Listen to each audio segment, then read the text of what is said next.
Sama-sama kita awali dengan doa pembuka ta'lim. Bismillahirrahmanirrahim. Alhamdulillahil muallimil kullani wa musahhilil khairi liman yata'allamu. Tsumma sholatu wassalamu 'alan nabi wa alihi wa sahbihi jayyidahum. Ya Rabbana kaffir 'anna dzunubana wa walidina wa liman huwa muslimu. Nad'uka Allahumma ilman nafi'an min yawmina ilal hisabi yaqumu. Amin amin amin wa ya Fattahu. Amin amin amin wa ya alimu. Bismillah, alhamdulillah, wassalatu wassalamu ala sayyidina Muhammadur Rasulillah wa ala alihi wa ashabihi wa man tabi'ahu wa la hawla wa la quwwata illa billah. Amma ba'du. Para ustadzah, para ibu hajjah dan segenap jamaah Majlis Ta'lim Masjid Al-Abrar yang dimuliakan oleh Allah. Alhamdulillah, pada siang hari ini kita lanjutkan kembali pengajian kita. Mudah-mudahan apa yang sudah kita baca, apa yang akan kita pelajari ini menjadi sesuatu yang bermanfaat dunia akhirat. Amin ya rabbal alamin. Pembahasan kita melanjutkan kitab Irsyadul Ibad pada halaman 132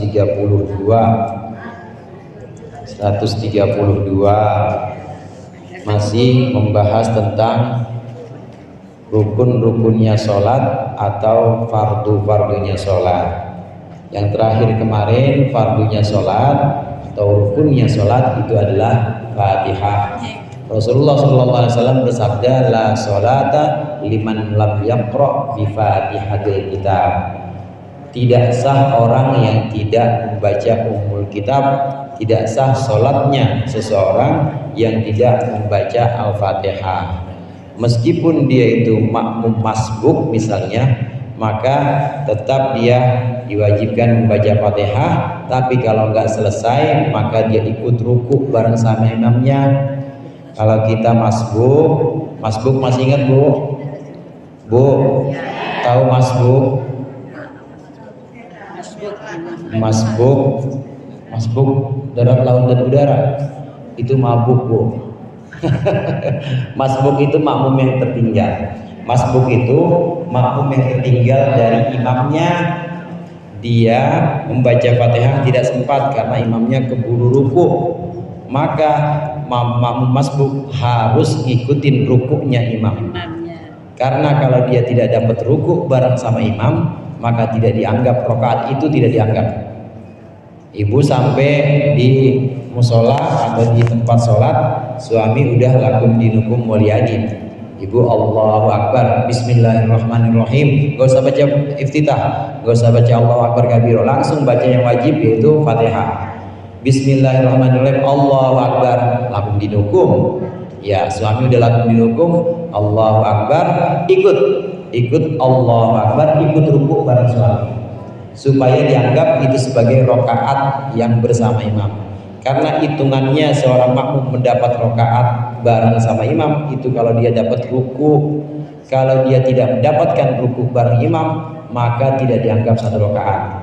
Contoh yang tadi, andai ibu nggak ikut ruku Allahu Akbar, ibu masih nerusin baca Fatihah, Bismillahirrahmanirrahim, Alhamdulillahirabbil alamin, masih lanjutin baca Fatihah sampai kemudian imam bangun, Sami Allahu liman hamidah, maka ibu ikutin Sami Allahu liman hamidah, diri aja. Imam sujud langsung ikut sujud. Tapi ini rakaat tidak dianggap karena tidak dapat ruku bareng sama imam.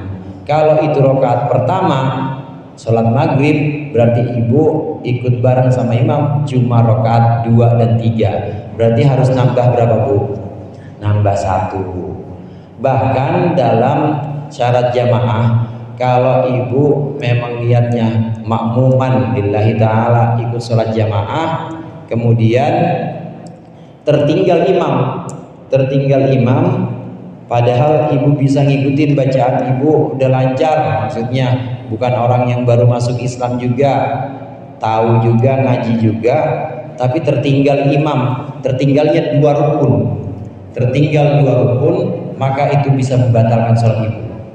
Contoh yang tadi juga misalnya, ibu tetap baca Fatihah, Malik Yaumiddin, imam udah i'tidal, sami Allahu liman hamidah, Allahu Akbar, imam sampai sujud, maka udah tertinggal ruku, tertinggal i'tidal, udah tertinggal dua rukun, batal sholat ibu.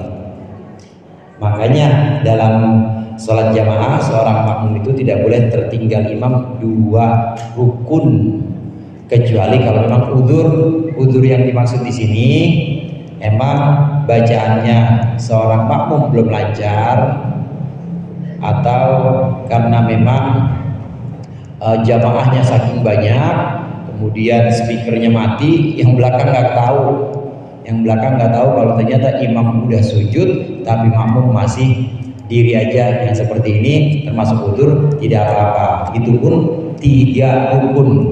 Kalau yang udzur 3 rukun, tapi kalau yang tanpa udzur 2 rukun sudah membatalkan sholat.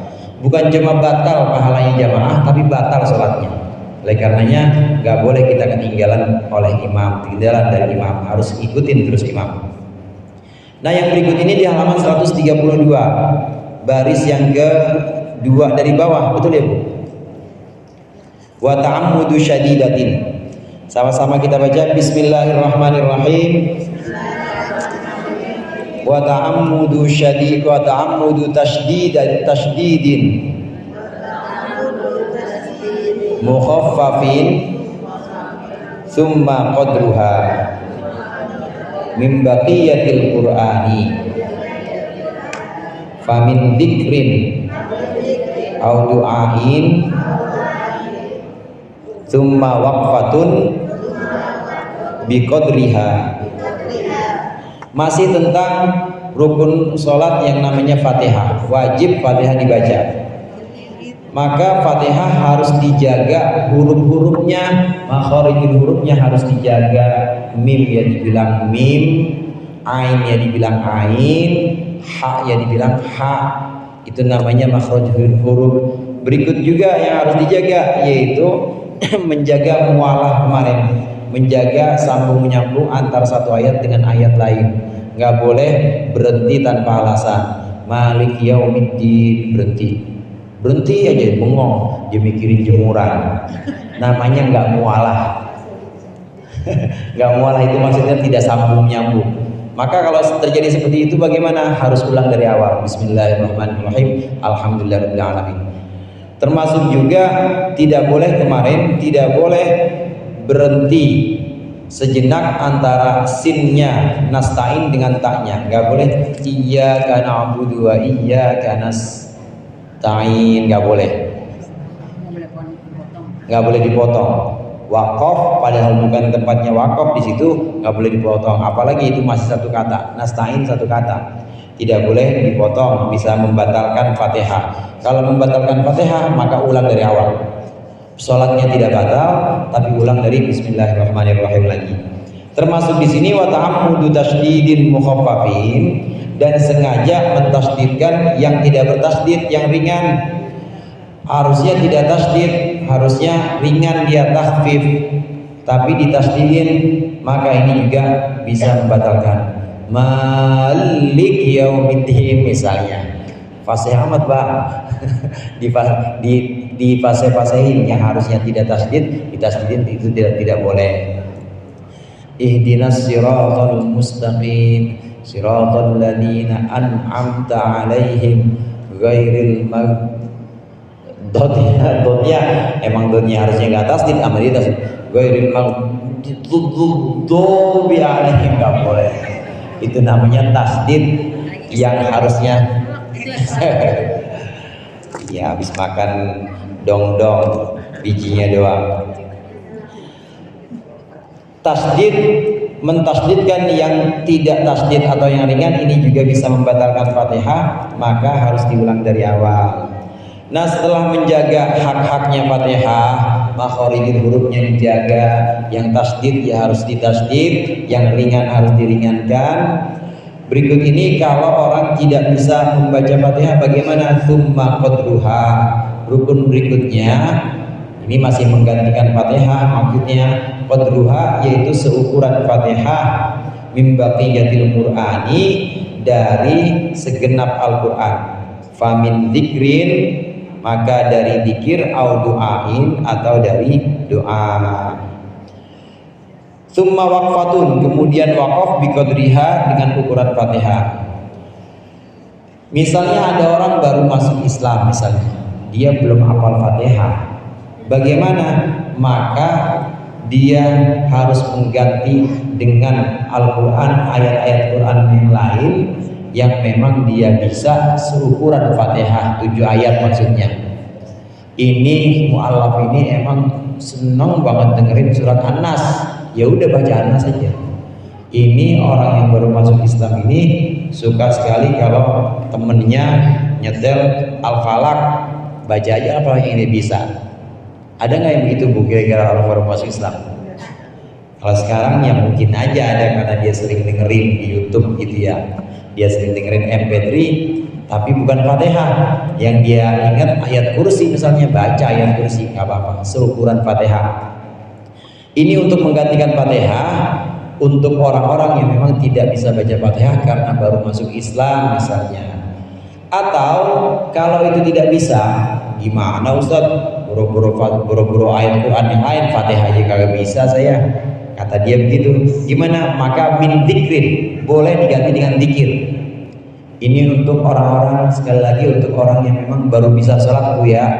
Kalau ibu masih tahu ya, dari perut udah bisa Fatihah Bu ya, dari lahir atau dari masih kecil udah diajarin sama orang tua kita baca Fatihah.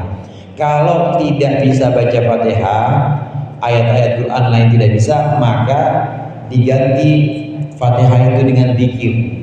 Dzikir yang seukuran ayat Fatihah. Fatihah ada berapa ayat Bu? Bu, ada berapa ayat Fatihah? 7.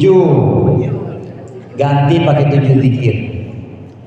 Ganti pakai 7 dzikir. Untuk orang yang belum bisa, orang baru, namanya dia baru masuk Islam, mu'alaf, tapi dia sering dengar temennya baca subhanallah, walhamdulillah, wala ilaha illallah, Allahu akbar, tambahin lagi la haula wala quwata illa billah.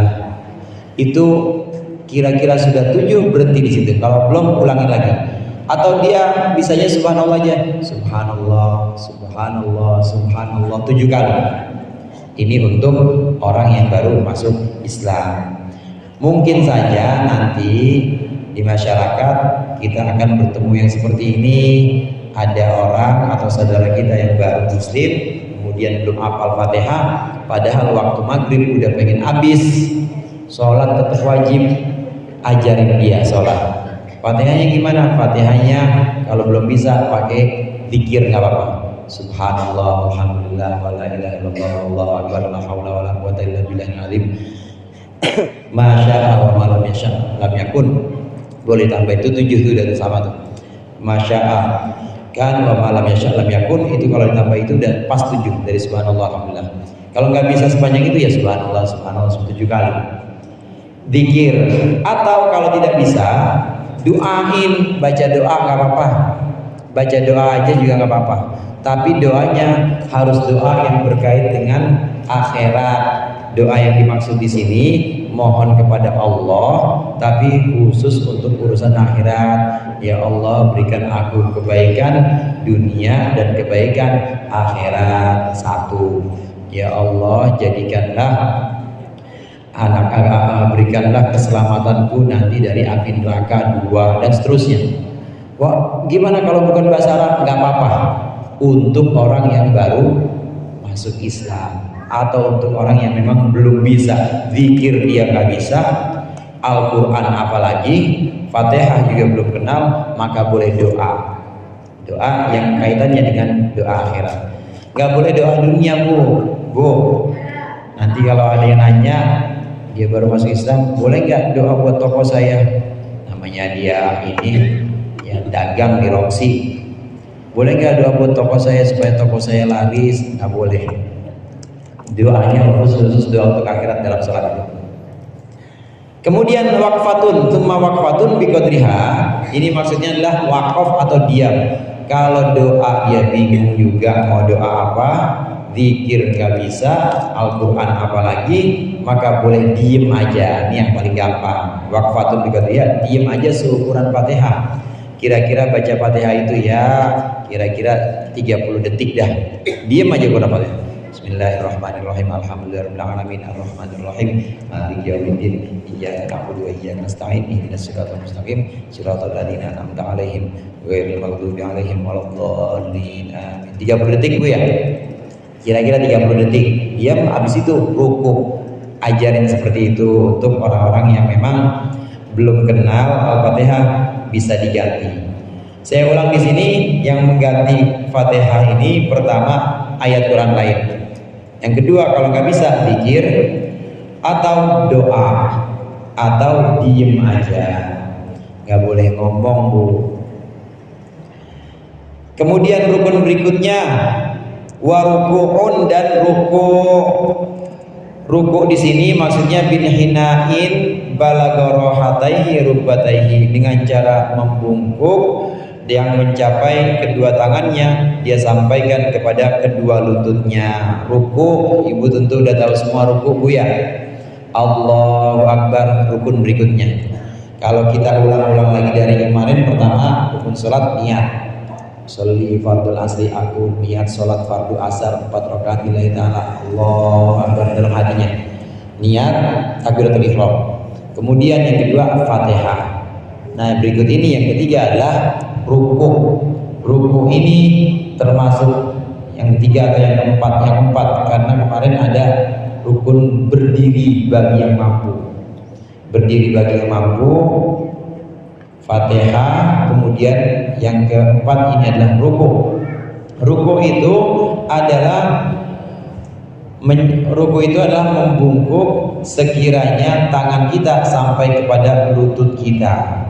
Meskipun tidak wajib, memang tidak wajib memegang, tapi kira-kira seperti itu.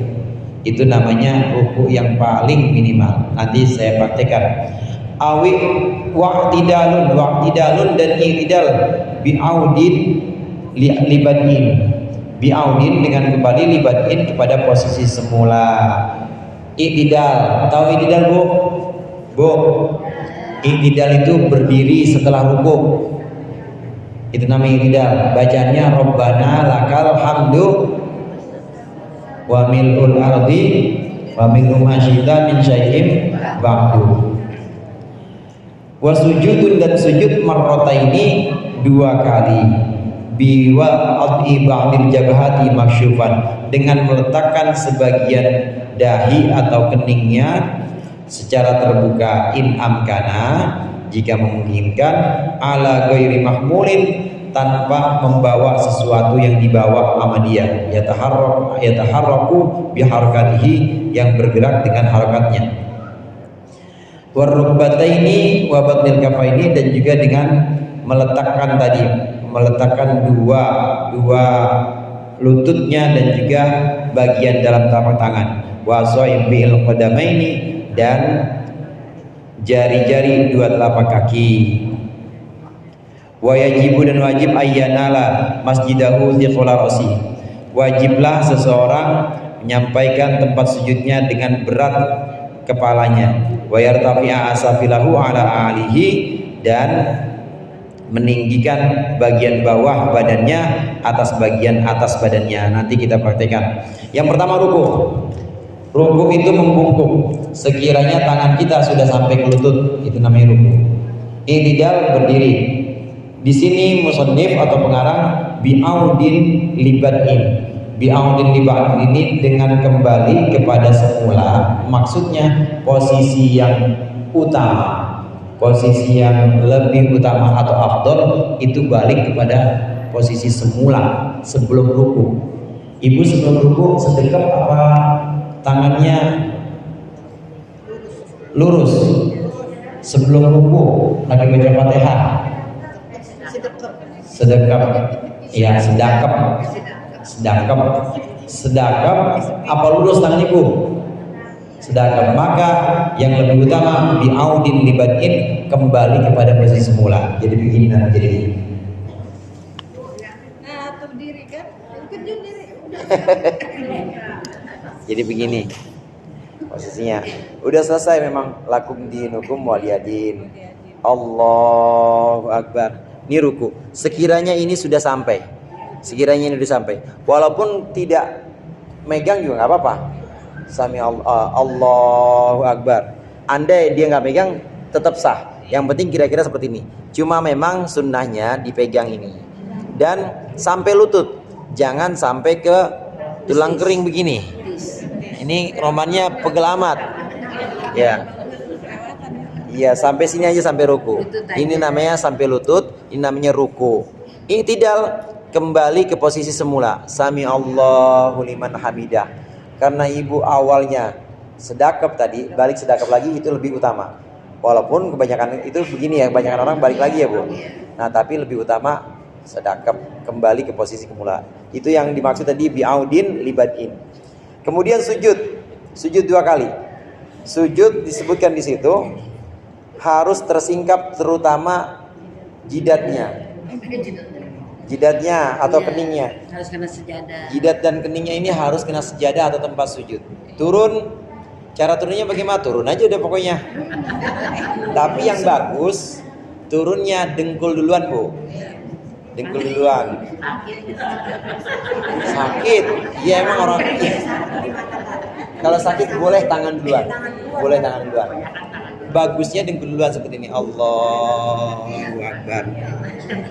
Repot lagi. Ini bagusnya.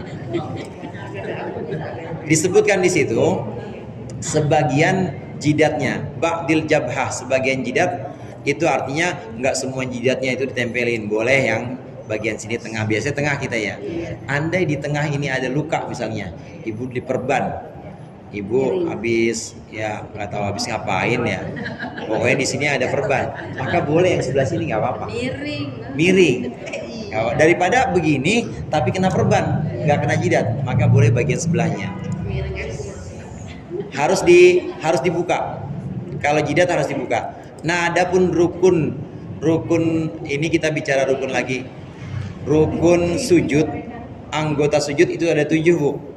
Anggota sujud ada 7. Yang pertama jidat, yang kedua 2 telapak tangan bagian dalam, yang ketiga 2 lutut, yang keempat, jadi di yang 2 itu dihitung itu. Saya ulang lagi. 1 jidat, 2 3 telapak tangan, 4 5 lutut, 6 7 kaki, ujung kaki tapi jari-jari disebutkan di situ, jari-jari bagian dalam. Asabi'il qadamaini, yaitu jari-jari bagian dalam. Jadi begini, kalau orang Jawa bilangnya mancal. Ya, jadi kakinya begini. Seperti ini. Ujung kakinya itu harus seperti ini. Ya? Oh iya, boleh, Bu. Boleh.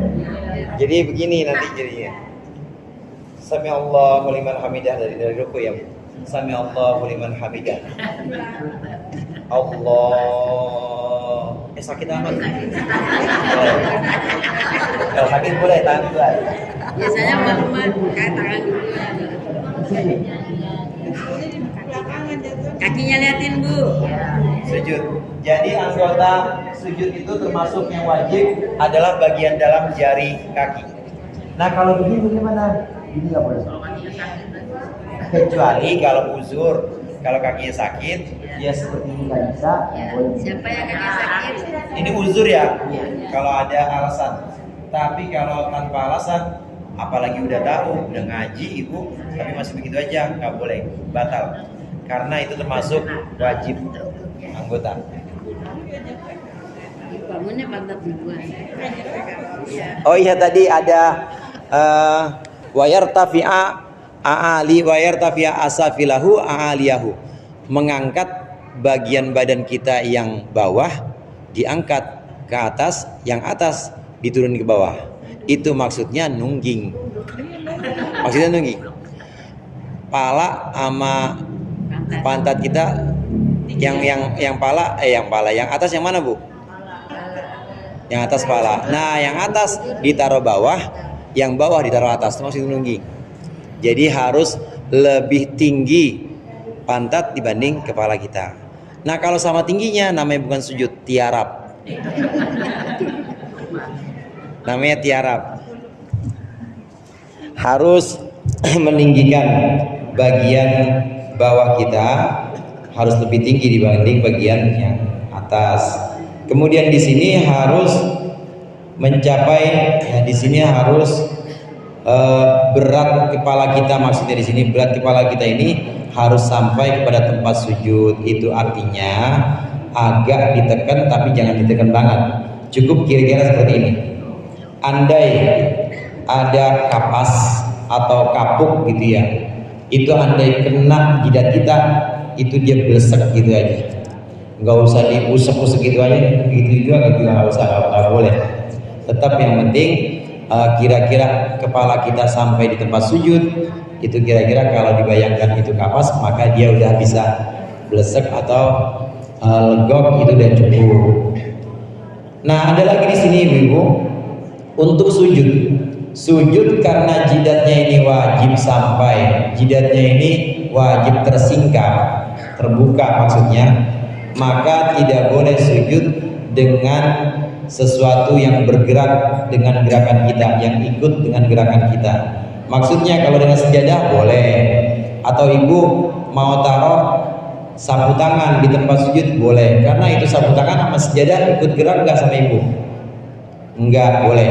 Yang nggak boleh kalau jidat ketutupan oleh kain atau oleh benda yang memang ikut gerak sama kita. Contohnya pinggiran mukena ibu, ya itu kan ikut gerak. Pinggiran mukena ibu ikut gerak. Begitu sujud sengaja ibu itu jidat ditutupin pakai mukena, maka nggak sah. Atau contoh lain misalnya orang laki-laki, peci kan ikut gerak ini, ikut gerak waktu bangun ya, peci ikut. Begini nih nggak sah. Begini nggak sah. Kenapa? Karena tersingkap. Nah kalau masih begini masih boleh, masih dapat ini. Tapi kalau udah begini tinggal alisnya doang, nggak sah. Apalagi kalau begini. Maka harus disingkap. Pokoknya jidat itu harus benar-benar terbuka dan harus ada yang sampai ke tempat sujud, sejadah misalnya. Orang laki-laki yang kira-kira pakai sorban, ini sorbannya kalau kepanjangan nutupin tempat sujudnya nggak sah. Kalau sorbannya dia pakai, sorbannya dipakai sama dia sini, gitu ya, pakai misalnya. Begitu dia sholat, Allahu Akbar, nutupin jidat nggak sah, harus dipinggirin dulu. Karena ini namanya sujud dengan benda yang ikut bergerak dengan dia. Paling gampang sih orang laki-laki tuh, contoh kasusnya tadi peci atau benda-benda lain, ini juga bisa menghalangi sahnya sujud seseorang. Ibu-ibu yang rahimahumullah, tadi ada pertanyaan, gimana kalau tangan bulan boleh? Bahkan memang menurut madhab lain itu yang utama. Kalau kita kan madhab Imam Syafi'i, ini yang lebih bagus dengkul dulu ketika turun sujud. Tapi menurut madhab lain ada bahkan yang lebih bagus tangan dulu. Habis tangan apa Bu? Habis tangan apa? Ibu yang asam urat, yang asam urat. Habis tangan apa biasanya? Dengkul baru ya. Dengkul, habis dengkul baru jidat. Boleh seperti itu. Yang nggak boleh itu kalau jidat duluan, benjol nanti. Sujud, kemudian wajulusun bainahuma, dan duduk di antara dua sujud. Wala yutawiluhu, dan tidak boleh memanjangkan seorang akan duduk itu. Walal i'tidal, dan juga tidak boleh memanjangkan i'tidal. Wa tumaninatun, dan tumaninah fiha di dalamnya, maksudnya di dalam duduk. Kemudian Allah yaksida wa yajibu dan wajib Allah yaksida birrukni ghairahu, hendaklah dia tidak bermaksud dengan rukun-rukun tersebut selain rukun. Yang berikutnya habis sujud pertama kita apa, Bu? Duduk. Duduk ini adalah duduk di antara dua sujud. Duduk di antara dua sujud sama dengan iktidal. Disebut dengan rukun pendek. Disebut dengan apa, Bu? Rukun pendek. Ini nggak boleh dipanjang-panjangin, nggak boleh lama-lama. Kalau kita iktidal terlalu lama atau duduk di antara dua sujud terlalu lama, maka sholatnya batal. Yang dua ini nggak boleh. Kalau sujud ibu mau lama nggak apa-apa, doa di situ nggak apa-apa. Subhanallahnya sampai 11 kali, subhana rabbiyal azim wa bihamdi, subhana rabbiyal a'la, maksud subhana rabbiyal a'la wa bihamdi, boleh. Kalau sujud, ruku boleh panjang, berdiri boleh. Tapi kalau yang dua ini, duduk di antara dua sujud dan iktidal, ini termasuk rukun pendek. Jadi kalau dipanjang-panjangin, dilama-lamain bisa membatalkan sholat. Kecuali kalau memang ada tuntunan dari syariat seperti iktidal di rakaat kedua subuh. Kalau iktidal di rakaat kedua subuh biasanya kita baca apa, Bu? Bu, rakaat kedua subuh habis ruku kita iktidal, biasanya baca apa? Kunut. Itu dipanjangin nggak apa-apa, boleh, karena memang ada tuntunan syariatnya baca kunut di rakaat kedua subuh atau di rakaat terakhir witir separuh terakhir Ramadan tanggal 16 sampai akhir, itu sunnah juga, maka boleh panjang-panjang di situ iktidal. Nah, ada duduk di antara dua sujud. Ini kadang-kadang terjadi saat ibu sholat tasbih. Ibu pernah sholat tasbih? Sholat tasbih itu setiap rukun nanti ada tambahan subhanallah, alhamdulillah, wa la ilaha illallah, Allahu akbar 10 kali. Nah, kalau dalam sholat tasbih maka diperbolehkan panjang karena memang ada tuntunan syariat. Dan harus tumaninah dalam setiap rukun seperti iktidal, ruku, sujud, ini harus ada tumaninah. Ibu-ibu jamaah rahimakumullah, tumaninah itu diam sejenak, kira-kira seukuran subhanallah dan cukup. Itu yang namanya tumaninah, subhanallah. Bagus lagi ya ibu baca bacaannya. Saat iktidal tumaninahnya baca Rabbana lakal hamdu mil'us sama, itu udah tumaninah pasti. Saat sujud baca subhana rabbiyal a'la bihamdi, udah iktidal. Saat kita ruku subhana rabbiyal azim wa bihamdi 3 kali, itu pasti udah iktidal. Itu udah pasti udah tumaninah. Tumaninah itu diam sebentar. Kalau tidak tumaninah tidak sah. Ada orang salat begini, Bu, ini namanya nggak tumaninah. Kalau berdiri Fatihah mungkin pasti tumaninah. Waladhdallin amin, baca surat, ini namanya nggak tumaninah. Allahu akbar, sami Allahu liman hamidah, Allahu akbar. Mau kemana, Bang? Buru-buru. Itu yang begitu namanya nggak tumaninah. Tumaninah itu bagaimana? Allahu akbar, subhanallah, Allahu akbar, Allah. Begitu aja udah tumaninah. Bagus lagi kalau ibu sempurnakan Rabbi firli warhamni wajburni warfani warzuqni.